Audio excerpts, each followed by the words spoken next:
সব latest update পেতে subscribe করুন আমাদের চ্যানেলে আর বেল আইকনে ক্লিক করতে ভুলবেন না।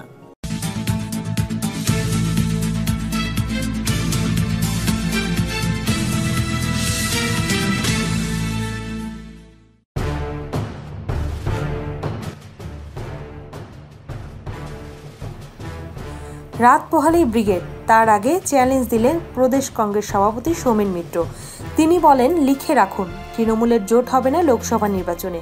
সাংবাদিকদের সামনে চ্যালেঞ্জ দিয়ে বললেন, আমার নামে লিখে রাখুন, হাইকমান্ড যা করছে সেটা জাতীয় প্রেক্ষিতে।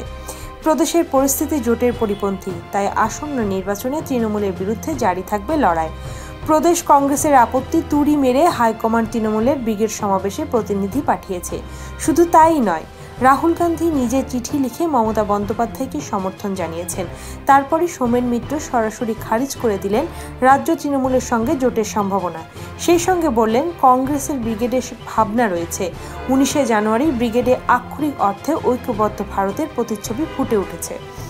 মোদি বিরোধী সমস্ত দল এক জায়গায় হচ্ছে। সেখানে জাতীয় রাজনীতির কথা চিন্তা করে রাহুল গান্ধী দূত না পাঠিয়ে পারেননি। তারপরে নিজে আসতে না পারলেও ঐক্যবদ্ধ ভারত করার ডাককে সমর্থন জানিয়েছেন কংগ্রেস সভাপতি রাহুল গান্ধী।